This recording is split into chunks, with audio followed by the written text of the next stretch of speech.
Welcome to your new reality, Beatrice. I hope the taste of poverty is as bitter as that tap water dripping off your chin. These words, hissed like a viper's strike, shattered the solemn silence of the Greenwich Cemetery, just as the mahogany casket of Thomas was being lowered into the frigid Connecticut earth. Victoria, Thomas's younger sister, stood there with a terrifyingly polished smile, her hand still extended from the motion of tossing the contents of her crystal glass directly into Beatrice's face. The ice-cold water drenched Beatrice's weathered skin, soaking into her thin black wool coat and dripping onto the expensive mud of the family plot. Around them, the elite of the city, men in tailored suits and women draped in furs, watched with a chilling, detached indifference. Not a single soul gasped. Not a single hand reached out to offer a handkerchief. In this world of old money and cold hearts, Beatrice was suddenly nothing more than an inconvenient ghost, a servant whose contract had been terminated by death. Beatrice stood motionless, her 62-year-old body frozen not by the temperature of the water, but by the sheer, calculated cruelty of it. She felt the liquid trail down her neck, cold as the betrayal that was now manifesting in the eyes of her in-laws. For 27 years, she had been the heartbeat of this family, the woman who had traded her youth, her beauty, and her health for the sanctity of her marriage. But as she looked at Victoria's manicured hand and Julian's sneering face, she realized that to them, she had never been a wife. She had been a long-term nurse who had overstayed her welcome, a commoner who had dared to occupy a seat at a table that was never meant for her. Her heart felt as though it were being slowly crushed between two heavy stones, yet she did not cry. She could not afford the luxury of tears when her dignity was the only thing she had left to protect. Humiliation is a cold shadow that stretches long over the grave of devotion. The pain does not come from the ice-cold water on her skin, but from the freezing realization that 27 years of selfless love are being erased by the people who shared her husband's blood. In this silence, the truth begins its slow, agonizing climb, revealing that in the eyes of the powerful, the sacrifice of a martyr is often mistaken for the servitude of a slave. As the funeral procession began to disperse, leaving her alone by the open earth, Beatrice's mind drifted back to the weight of those 27 years. She remembered the early days when Thomas was a titan of the real estate world, a man whose laughter could fill a ballroom. She had been a head nurse at one of the top hospitals in the state, a woman with her own career and her own pride. When she married Thomas, the family had treated her like a curious social experiment, waiting for her to fail. But she had flourished, not by seeking their wealth, but by loving the man behind the bank account. Then, 15 years ago, the darkness had descended. A neurodegenerative disease had begun to strip Thomas of his strength, his speech, and eventually his mind. While Victoria was sipping champagne on the French Riviera and Julian was crashing luxury cars in the Hamptons, Beatrice was in the private wing of the Greenwich mansion, performing tasks that would have made their skin crawl. She had spent 5,475 nights sitting by his bed, listening to the rhythmic hum of the ventilator. She had learned to lift his dead weight, her own spine curving under the pressure, her vertebrae screaming in a language of chronic pain. She had cleaned him, fed him through tubes, and massaged his atrophied limbs until her own fingers were knotted with arthritis. She had been his eyes when his sight failed, and his voice when his tongue became heavy. She had breathed for him when he forgot how. In those 15 years of agony, she had received no salary, no vacations, and no thanks. She had done it because she was his wife, the guardian of his fading light. Now, as the damp earth hit the top of the casket with a dull, final thud, Victoria stepped closer, her perfume cloying and suffocating in the crisp air. "You really thought you were one of us, didn't you, Beatrice?"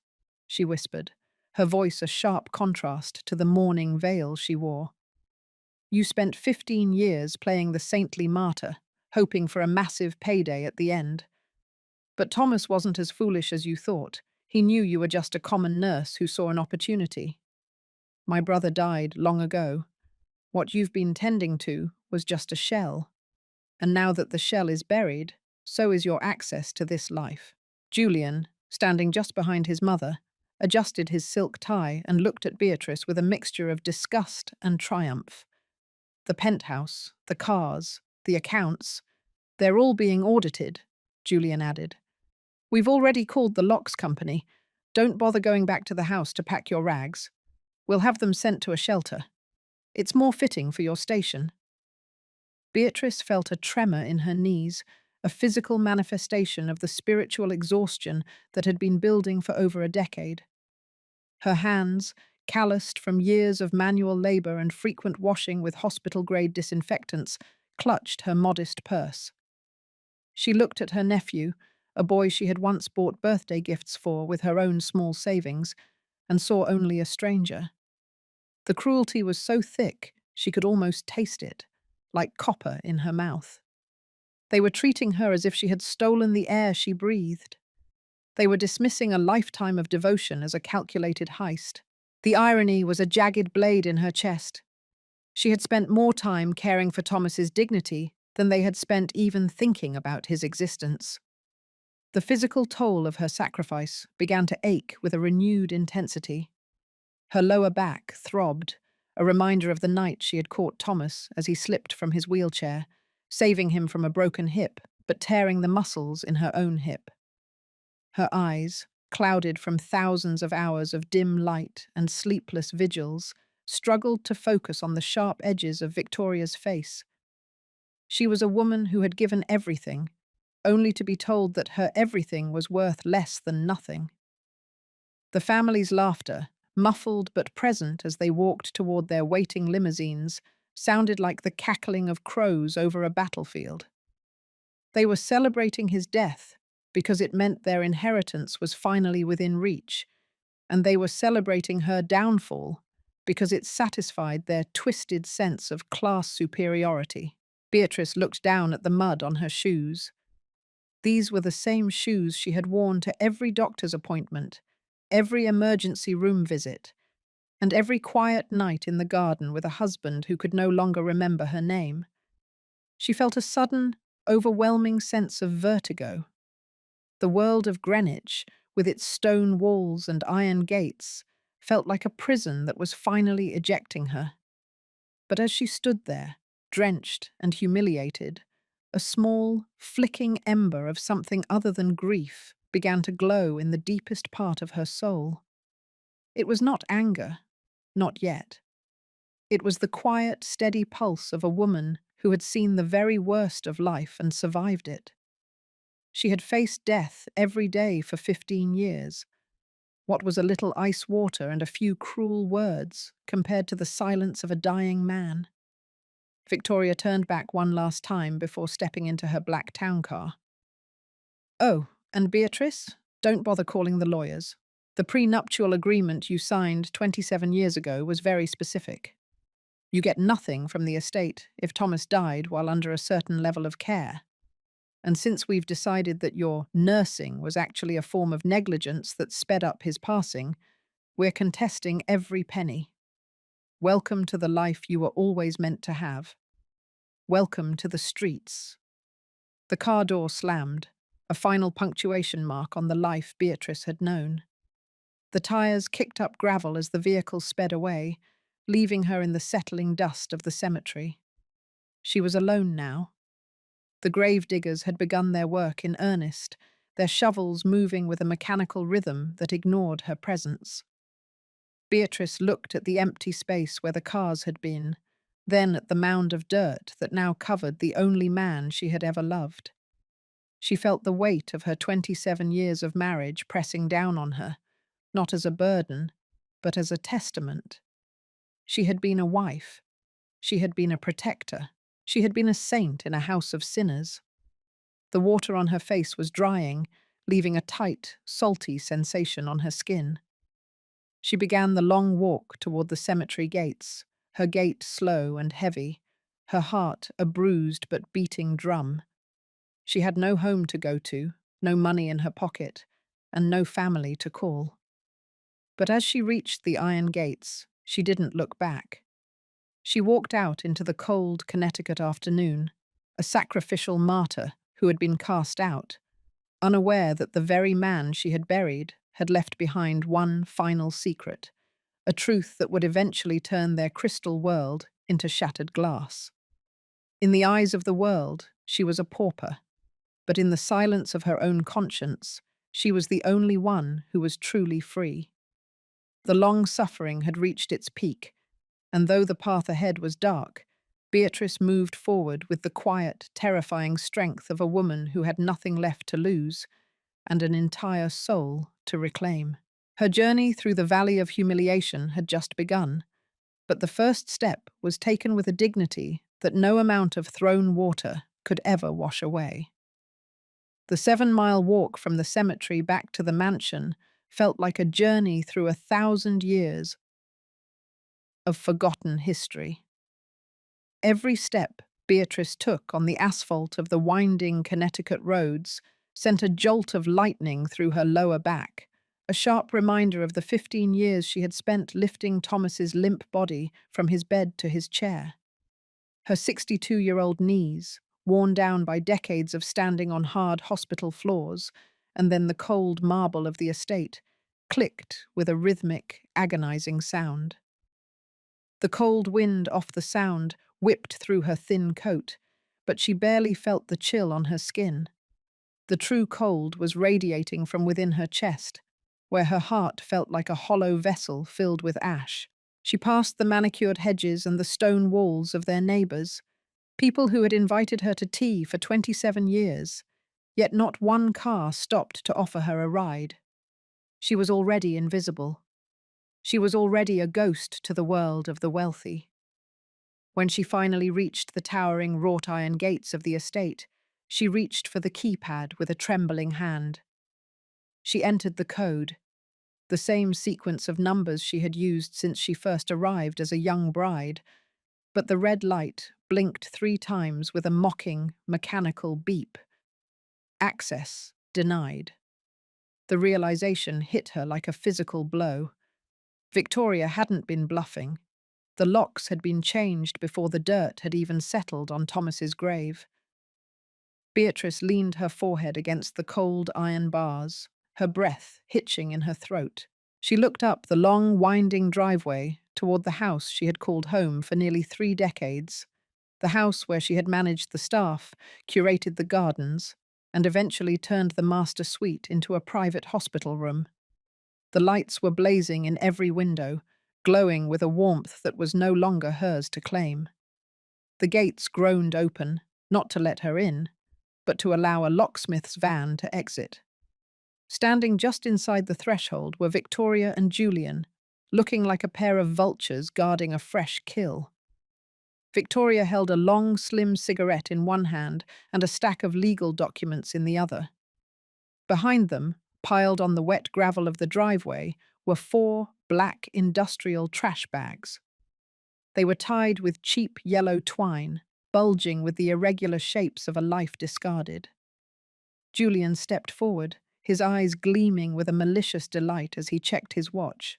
"You're late, Beatrice," he sneered, his voice dripping with the arrogance of a man who had never earned a single dollar of his own. "We were going to have the city's sanitation department pick these up, but I thought it would be more entertaining to see if you actually showed up. The ultimate betrayal is not the theft of property, but the theft of existence. When the walls you painted and the floors you scrubbed suddenly become a fortress designed to keep you out, you realize that your presence was never an honor, but a utility.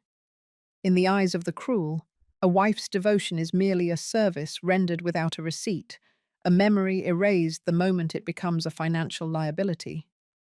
Beatrice walked toward the trash bags, her eyes scanning the contents that peeked through the thin plastic. She saw the corner of a framed photograph, the one of her and Thomas on their honeymoon in Italy. She saw the sleeve of her old nurse's uniform, the one she had kept as a reminder of her independence. She saw a pair of worn slippers she used to wear during her midnight vigils.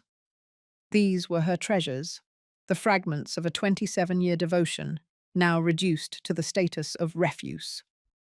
Victoria stepped toward her, exhaling a plume of smoke that drifted into Beatrice's face. "Don't look so devastated, dear. It's pathetic. We've been very thorough. My lawyers have spent the last 3 hours reviewing your history here. We have statements from several disgruntled former maids, the ones you fired for being lazy, who are more than happy to testify that you kept Thomas in isolation to control his finances. We're calling it systematic elder abuse for the purpose of inheritance fraud." Beatrice's voice, which had been silent since the cemetery, finally broke through the wall of her shock. "Elder abuse?" she whispered, her words trembling with an undercurrent of raw, bleeding outrage. "I breathed for him, Victoria. I cleaned his sores. I spent 15 years in a room that smelled of antiseptic and decay, while you were in Aspen and Saint-Tropez. I saved his life 1,000 times over, and you never even called to ask if he was conscious." Julian stepped closer, his face inches from hers, the smell of expensive bourbon on his breath. Julian, who Beatrice knew was drowning in a debt of $452,800, was desperate for his share of the blood money. "Save the performance for the court," Julian spat. "The prenup you signed is ironclad. It states that in the event of any professional misconduct or negligence toward a spouse, the survivor's share is forfeited. By acting as his nurse without a license to practice in a private residence, you violated the terms of his medical care plan. You're not a widow, Beatrice. You're a liability we've finally liquidated." A heavy rain began to fall, turning the gravel into a slick, muddy slurry. Victoria smiled, a cold, shark-like expression that didn't reach her eyes. "We're having a small gathering tonight, Beatrice. A celebration of Thomas's life, the life he had before you dragged him down into your middle-class mediocrity. All his real friends will be there. It would be quite embarrassing if they saw you standing here like a wet dog. Julian, move those bags to the curb. We don't want her cluttering up the entrance." With a grunt of satisfaction, Julian grabbed the trash bags and dragged them through the mud, leaving them on the grass outside the gate. He then reached out and pressed the remote. The heavy iron gates began to swing shut, a slow, grinding sound that signaled the end of Beatrice's world. Beatrice stood on the outside, her fingers gripping the bars as the gap narrowed. She saw the front door of the mansion open. Warm, golden light poured out onto the porch as the first guests began to arrive. She heard the faint sound of a string quartet playing inside, the tinkling of crystal glasses, and the high-pitched laughter of people who had never known a day of true labor. To them, she had been a temporary fixture, a person who had cared for the dying man so they wouldn't have to. Now that the job was done, she was being discarded like a used bandage. Victoria and Julian turned their backs on her, walking toward the house with their heads held high, their umbrellas shielding them from the rain that was now drenching Beatrice to the bone. The gates clicked shut with a finality that echoed in her soul, the metal lock snapping into place like a guillotine. She was alone in the dark, standing on the edge of a road that led to nowhere. Her black coat was heavy with water, pulling at her shoulders like the weight of the years she had lost. She looked at her trash bags, the plastic glistening in the headlights of a passing limousine. The guests inside the car didn't even glance at her. She was just another piece of the scenery, a shadow in the rain. Beatrice felt a surge of ouat-you-see, that deep Latin ouat-you-s that burns like slow-moving lava. It was a mixture of profound injustice, the agony of unrecognized sacrifice, and the suffocating realization that her love had been used as a weapon against her. She had been the martyr of the Greenwich mansion, the saint of the sick room, and her reward was a pile of trash in the mud. Her back screamed in protest as she bent down to lift the heaviest bag. She couldn't leave her memories here to be soaked by the storm. She began to drag the bags, one by one, toward the old gardener's shed at the very edge of the property line, a small, wooden structure that had been forgotten by the family years ago. It was a shack with a leaking roof and a dirt floor, but it was the only place she could go. Every inch of the movement was a testament to her endurance. Her breath came in ragged gasps, the cold air burning her lungs.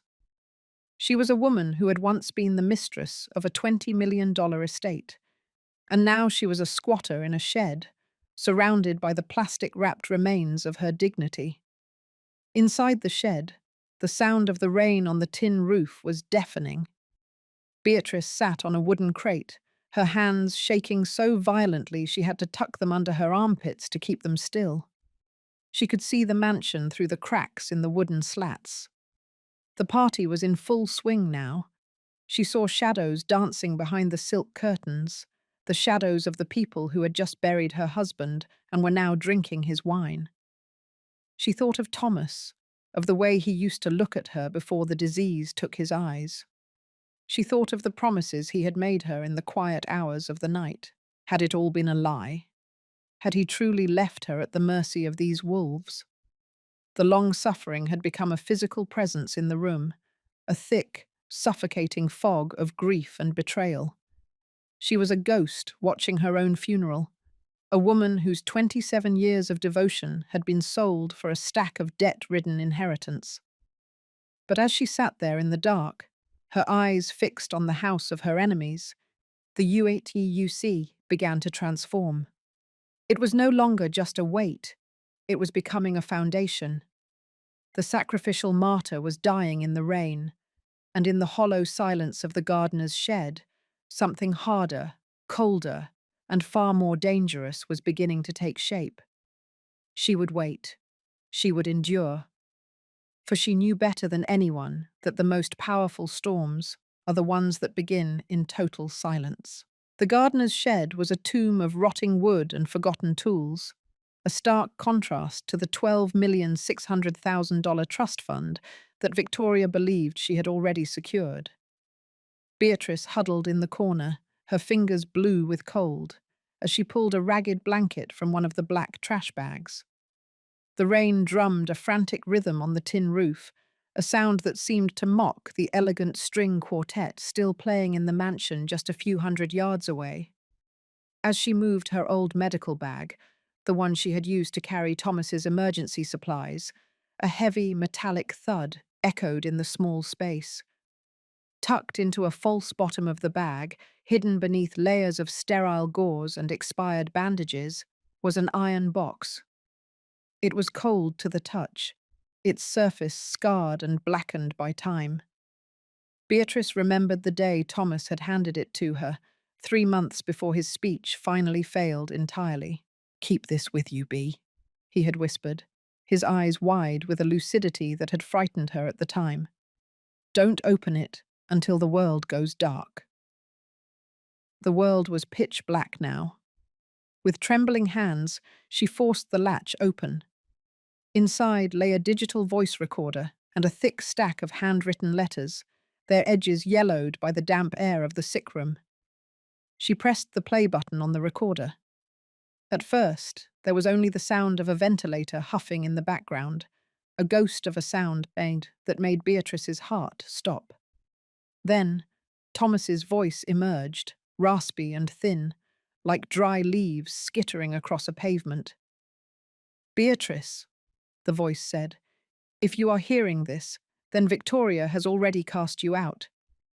I am sorry, my love. I am sorry I had to make you a shield. For months, I have watched them. I have watched Victoria bring those herbal vitamins, the ones that made my heart flutter and my mind cloud. I realized too late that they weren't trying to heal me. They were trying to accelerate the end. Julian owes $452,800 to people who do not accept excuses, and my death is his only currency." Beatrice felt the air leave her lungs. She remembered those vitamins. She remembered Victoria's insistent smile as she handed over the green glass bottles, claiming they were a secret family remedy from Switzerland. Beatrice had administered them with a devotion that now felt like a curse. She had unknowingly been the instrument of her husband's slow decline. The UATUC surged through her, a hot, acidic tide that threatened to drown her. She had been a saint, a caretaker, a wife, and they had turned her into an unwitting accomplice. Her devotion had been the mask they used to hide their murder. The realization shattered her. Every night she had spent praying for his comfort. Every hour she had spent massaging his hands. She had been blinded by a trust that was now revealed as a lethal trap. The recorder continued, the voice growing stronger as Thomas spoke of his final act of defiance. "I could not stop them without risking your life, Beatrice. They are desperate, and desperate people are capable of anything. So I played the fool. I let them think they were winning. But I contacted Arthur Vance, my true counsel, the man they thought I had fired years ago. The Dichuk they show you tonight is a forgery, a clever piece of theatre Julian had drafted. The real Dichuk, the one that holds the keys to everything I ever built, is waiting. It is not in a bank vault or a lawyer's office. It is within the silence you have kept for me. You are my witness, Beatrice. You are the only one who truly loved me, and therefore you are the only one I trust to destroy them."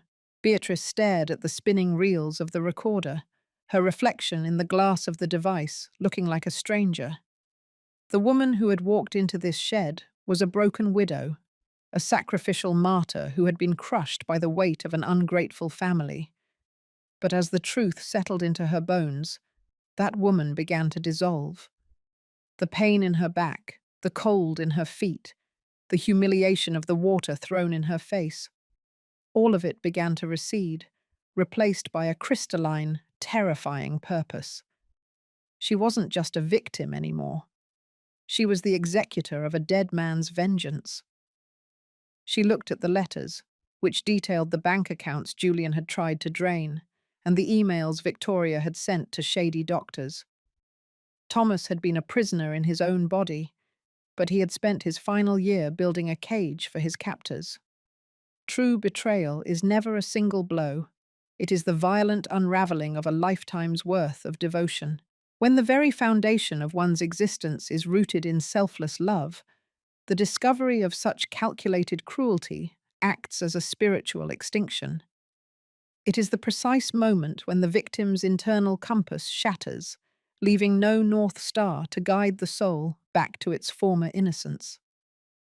This collapse marks the end of a long-held delusion, a brutal awakening where the warmth of sacrifice is instantly replaced by the frigid clarity of truth.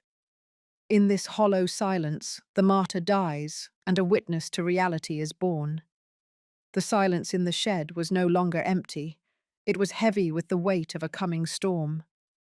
Beatrice realized that her 27 years of marriage had not been a waste, but a long, agonizing preparation. The family had called her a common nurse, a servant, a parasite. They had laughed at her poverty and threw her out into the mud. But Thomas had seen the truth. He had seen the steel beneath her kindness. She thought of Victoria, sitting in the grand dining room, toast to a fortune that did not exist. She thought of Julian, already spending the $12,600,000 in his head, unaware that every penny was already under the shadow of a legal guillotine. The UATUC that had been a burning pain was now a cold, sharp blade. She reached into the iron box one last time and found a small golden key and a phone number written on a piece of parchment. It was the key to a private safe deposit box at a bank in Manhattan, but it was also the key to her own liberation. She understood now why Thomas had stayed silent, why he had allowed her to suffer their insults. He needed her to be the one they underestimated. He needed her to be the ghost in the house, the one they ignored until it was too late. The sacrificial martyr had been a role she played for 27 years, but tonight, that role was over. Beatrice stood up, her spine straightening despite the chronic ache that had plagued her for a decade.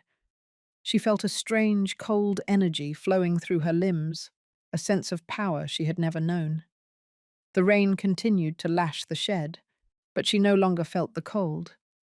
She looked toward the mansion, the lights flickering through the trees like the eyes of a dying beast.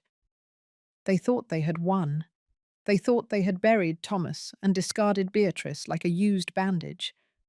They were inside, warm and arrogant, celebrating a victory built on a foundation of lies and poison. But Beatrice held the truth in her calloused hands. She held the voice of the man they had murdered, and she held the evidence of their greed. The journey through the U-shape of Latin suffering had reached its lowest point, the moment of total heartbreak and absolute truth. Now, the ascent began. She began to pack the iron box back into her bag, her movements precise and deliberate. She would not leave tonight. She would not run. She would stay exactly where they put her, in the dirt, in the shadow, in the silence. She would wait for the moment they were at their most confident, the moment they stood before their peers to claim their stolen throne. And then she would emerge. Not as the grieving widow they could mock, but as the fan-set Toykau they could not escape. The martyr was dead, the witness was awake, and in the dark, cold heart of a Connecticut storm, a new Beatrice was born, one who understood that while love is a sacrifice, justice is a reckoning. She sat back down on the crate, the recorder clutched to her chest, listening to the phantom heartbeat of a husband who had loved her enough to give her the tools to destroy his own blood. The truth was a terrible thing, but as it burned through her veins, Beatrice realized it was the only thing that could truly make her free. The grey dawn of the following morning brought no warmth to the Connecticut coast, but it found Beatrice standing at the kitchen entrance of the mansion, her back straighter than it had been in a decade. The gardener's shed had been a cold crucible, melting away the last traces of her desperation and leaving behind a core of tempered steel. She had spent the night listening to the voice of her husband on the recorder, memorizing the cadence of his warnings and the specifics of the betrayal he had uncovered. When Victoria opened the heavy oak door, draped in a silk robe that cost more than Beatrice's annual medical pension, her face twisted in a mask of annoyed disbelief. "I thought I told you to disappear, Beatrice," Victoria hissed, gripping a cup of artisanal coffee as if it were a scepter.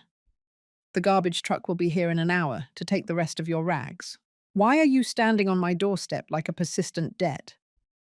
"I am here to finish my work," Beatrice replied, her voice devoid of its usual tremor, sounding instead like the slow grind of a glacier. "The master suite is still filled with Thomas's medical equipment. The new staff you hired will not touch the oxygen tanks or the specialized monitors. They are afraid of the room where a man just died. If you want the house ready for your grand gala tomorrow night, you need someone who isn't afraid of the truth that room holds." Victoria paused, her eyes narrowing as she calculated the cost of hiring a specialized cleaning crew on such short notice. "Fine," she snapped, stepping aside. "You have until sunset. After that, if I see your face inside these walls, I will have the police escort you out for trespassing. And don't think about stealing so much as a silver spoon. Julian has already inventoried the entire floor." Beatrice walked through the halls of her own home, a place she had curated for 27 years, and felt like a diver moving through a shipwreck. Every painting, every rug, every vase was a reminder of a life she had once thought was built on love, but now knew was merely a stage for a long-con performance by her in-laws. She ascended the grand staircase, her footsteps silent on the thick Persian carpet. When she entered the master suite, the smell of antiseptic and fading life hit her, a scent that had been her entire world for 15 years. But she did not collapse. Instead, she moved with the precision of a woman who was no longer a nurse, but an investigator. She began to dismantle the medical equipment, But her real work was happening on the encrypted cell phone Thomas had hidden in the iron box. She dialed the number for Arthur Vance. The call was answered on the first ring. "Beatrice," the elderly lawyer said, his voice thick with a relief that confirmed her husband's trust in him. "Thomas told me you would call when the storm broke. I have been watching the accounts from the shadows for 3 years. Julian has already attempted to move $502,000 into an offshore shell company this morning, thinking the death certificate was his golden ticket. I have flagged the transaction for manual review. Every penny of the $12,600,000 trust is currently under a silent freeze. They see the numbers on their screens, but the money is already a ghost." Beatrice looked at her reflection in the darkened glass of the heart monitor she was unplugging. "Keep the freeze silent until the gala," she commanded. "I want them to feel the full weight of their victory before the floor vanishes beneath them. Silence is no longer a cage. It is a courtroom where the verdict has already been written. The dignity she carries is a silent blade, cutting through the thick arrogance of those who believe wealth is a shield against the truth. The martyr has ceased to bleed, becoming the architect of a slow, cold justice. In this quiet house, the shadows of betrayal are being mapped by the very woman they thought they had erased." Throughout the afternoon, Beatrice moved through the house like a phantom. She served as a silent observer to the chaos of the gala preparations. Victoria was in the ballroom, screaming at the caterers about the temperature of the champagne, while Julian paced the library, shouting into his phone about the $452,800 he owed to his creditors. He looked frantic, his face sallow and sweating despite the air conditioning. He didn't even look at Beatrice as she walked past him with a crate of medical supplies. To him, she was just a part of the architecture, a piece of furniture that was finally being moved out. He was so consumed by his own greed that he couldn't see the woman who had spent 27 years protecting this family was now the one holding the match to their house of cards. As evening approached, Victoria summoned Beatrice to the dining room. Julian was there, nursing a glass of bourbon, his eyes bloodshot. "We've decided to let you stay in the gardener's shed for one more night," Victoria said, her tone mockingly charitable. "It wouldn't do to have you wandering the streets during the gala tomorrow. It might look bad for the family if a disgruntled servant caused a scene. You will serve as the kitchen liaison tonight and tomorrow. You will ensure the silver is polished and the transition between courses is seamless. Consider it your final audition for a recommendation letter you'll never receive." Beatrice looked at them, her eyes tracing the lines of cruelty on their faces. She saw the way Julian's hand shook as he reached for the bottle, the way Victoria's smile was a brittle thing held together by spite. "I will serve," Beatrice said, the word tasting like iron in her mouth. She stood at the edge of the table as they ate a lavish meal of lobster and prime rib, the very food they had denied her the night of the funeral. Julian laughed about his plans to sell the mansion and move to a penthouse in Manhattan, mocking the way Thomas had insisted on keeping the family history alive in these walls. He spoke of Beatrice as if she were a faulty appliance that had finally been replaced. "She's lucky we're even letting her sleep in the shed," Julian chuckled, pouring more bourbon. "If it were up to me, she'd be at the bus station with nothing but the clothes on her back." Victoria joined in the laughter, a sharp, jarring sound that echoed off the high ceilings. Beatrice remained motionless, a dark statue in the corner of the room. She was not feeling the agony of their words anymore. She was feeling the immense, crushing weight of the justice she was about to deliver. Every insult they hurled was another brick in the wall of their own prison. She watched as they toasted to their new life, to a fortune that was already being dismantled by Arthur Vance's legal team in a quiet office across town. She saw the $12,600,000 as a shimmering mirage, a dream they were chasing that would lead them directly into a desert of their own making. The dinner of the damned was a quiet ritual of finality. Beatrice was the priestess of this silent trial, and the sentences had already been signed in the blood of her 15-year sacrifice. When the meal was over, Victoria gestured toward the plates. "Clear the table, Beatrice, and make sure the crystal is spotless for tomorrow. The elite of Greenwich will be here, and I won't have your incompetence reflecting poorly on me." Beatrice began to gather the dishes, her movements graceful and slow. She didn't mind the labor. Each plate she carried to the kitchen was a step closer to the end. In the kitchen, the new staff watched her with curiosity, but she spoke to no one. She was a woman possessed by a singular, cold vision. She spent the next 4 hours polishing the silver until it shone like surgical steel, her reflection in the spoons looking back at her with a terrifying clarity. She was no longer the Yitar who had bowed her head in the face of their scorn. She was the woman who had kept a dying man's secrets and was now the only one who could unlock them. As she finally prepared to leave the house for the gardener's shed, Julian caught her in the hallway. He was drunker now, his movements clumsy. "You think you're so much better than us, don't you?" he hissed, leaning against the mahogany wainscoting. "With your quiet prayers and your saintly patience. But look at you. You're a maid in the house you used to rule. And tomorrow, after the gala, you'll be a memory that this town will forget within a week. I'm going to personally watch them bulldoze that shed with you inside it if I have to." Beatrice didn't flinch. She simply looked at him, her gaze so cold it seemed to sober him for a fraction of a second. "The $452,800 you owe, Julian," she said, her voice a low, melodic whisper.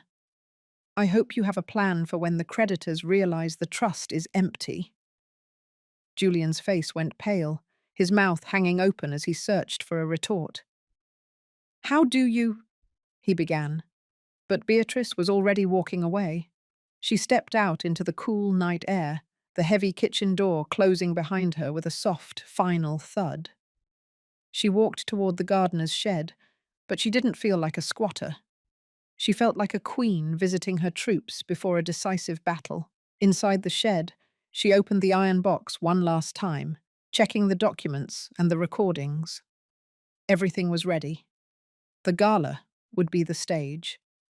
The elite of Connecticut would be the audience, and Victoria and Julian would be the stars of a tragedy they had written themselves.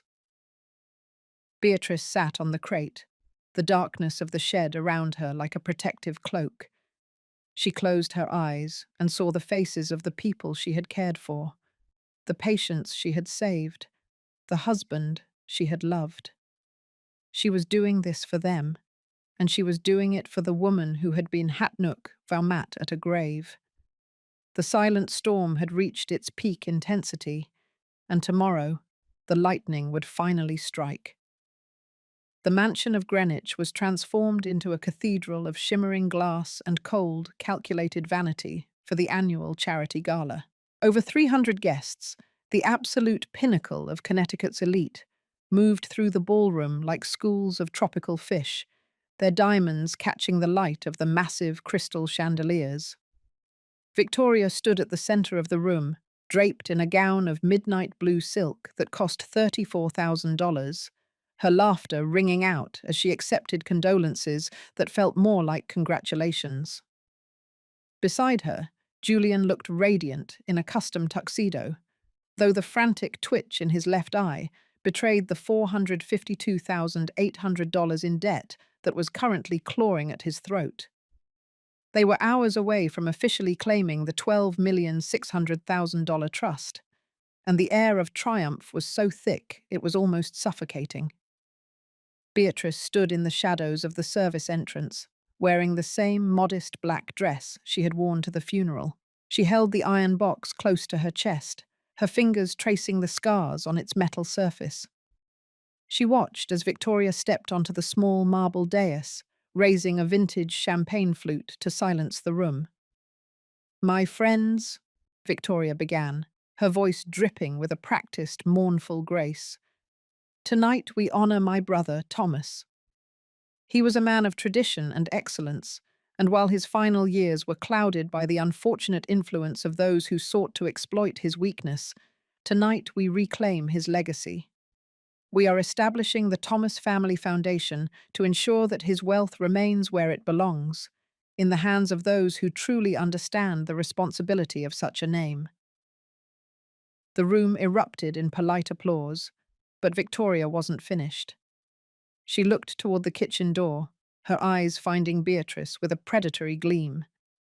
And to show our family's great mercy, we have allowed his former assistant, Beatrice, to stay on and help us tonight. It is important to remember that even those who fail us deserve a chance to witness true nobility. A ripple of condescending whispers moved through the crowd. Beatrice felt the heat of 300 judgmental gazes, but she did not lower her head. Instead, she stepped out of the shadows and walked toward the dais. Her footsteps were slow, deliberate, and carried the weight of 27 years of silent devotion. The crowd parted for her, not out of respect, but out of a shocked curiosity. Dignity, betrayal, justice. The pride of the wicked is a glass tower built on a foundation of sand, glittering in the sun before the inevitable collapse. The truth does not hide in the dark forever. It waits for the brightest light to expose the rot within. In this final reckoning, the silence of the oppressed becomes the thunder of a divine law that no bank account can silence. Victoria's smile faltered as Beatrice reached the edge of the stage. "Beatrice, what are you doing? This is not the time for your peasant dramas," Victoria hissed under her breath. But Beatrice didn't stop. She climbed the steps, her eyes locked on Victoria's. At that moment, the heavy oak doors at the back of the ballroom opened and Arthur Vance walked in, accompanied by two men in dark suits carrying leather briefcases. The room went silent. Arthur Vance was a legend in the world of estate law, a man who didn't attend parties unless he was there to end them. Julian's glass slipped from his hand, shattering on the marble floor with a sound like a gunshot.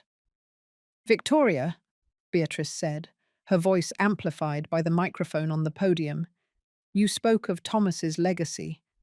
But you forgot that a legacy is not made of silk and champagne. It is made of the truth." She opened the iron box and pulled out the digital recorder. "For 15 years, I was the only person who heard Thomas's heart. Tonight, everyone will hear it." She pressed the play button. The voice of Thomas, thin but unmistakable, filled the ballroom. He spoke of the herbal vitamins Victoria had forced upon him, of the way Julian had tried to forge his signature on a loan application, and of the profound love he had for the wife who had stayed by his side while his own blood circled like sharks. The recording was followed by Arthur Vance stepping forward. "My name is Arthur Vance, and I am the sole executor of the true will of Thomas. The document Victoria presented is a fraudulent instrument. 3 days before he lost his ability to sign, Thomas executed a final codicil in my presence. Due to premeditated medical negligence and attempted financial fraud, Victoria and Julian are hereby disqualified from any inheritance. The $12,600,000 trust, the mansion, and all liquid assets are bequeathed entirely to his widow, Beatrice. Furthermore, the evidence of financial crimes has already been handed to the district attorney's office. The silence that followed was absolute, broken only by the sound of Julian's ragged breathing. The elite of Greenwich looked at Victoria as if she were a plague. The woman who had been the queen of the night was suddenly a pariah, her blue silk gown looking like a shroud. Julian tried to run, but the men with Arthur Vance, federal marshals, blocked his path. Victoria grabbed the edge of the podium, her knuckles white. "You're lying!" she screamed, her voice cracking. "This is a setup. That nurse manipulated him." But Beatrice simply looked at her with a profound, terrifying pity. "I didn't have to manipulate him, Victoria. I just had to love him, something you never learned how to do." The fall was swift and total. Within an hour, the gala was empty, the guests fleeing the scandal like rats from a sinking ship. By midnight, Victoria and Julian were being escorted out of the mansion, permitted to take only the clothes they were wearing. Victoria's jewellery was seized as part of the audit, her pearls stripped from her neck in the very foyer where she had mocked Beatrice's poverty. Julian was weeping, the weight of his $452,800 debt finally crushing his spirit. As the police cars pulled away, Beatrice stood on the grand porch, the cold Connecticut wind blowing through her hair. She was the mistress of the house again, but the house felt empty. The victory was not in the money or the walls, but in the restoration of her name. 6 months later, the landscape had changed entirely. Beatrice had sold the mansion and turned the proceeds into a high-end nursing facility for those with no families to care for them.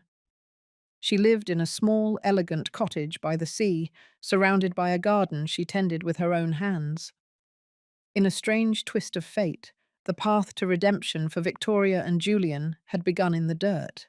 Victoria, having lost everything, was now working as a laundry aide in a state-run nursing home in Bridgeport, her hands red and raw from the same chemicals she had once mocked.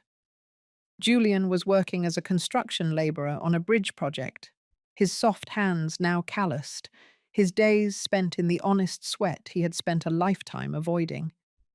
They were learning the value of $1 and the weight of a day's work, the only inheritance Beatrice felt they truly needed. Beatrice sat in her garden as the sun began to set over the Atlantic. She held a photo of Thomas, a small smile on her lips. She had walked through the fire of their cruelty and emerged not as a victim, but as a victor of the soul. She had kept her dignity when they tried to drown it, and she had found her voice when they tried to silence it. The sacrificial martyr was gone, replaced by a woman of peace. As the stars began to appear, she felt the presence of Thomas in the quiet rustle of the leaves. She was free, she was whole, and she was finally, truly, home.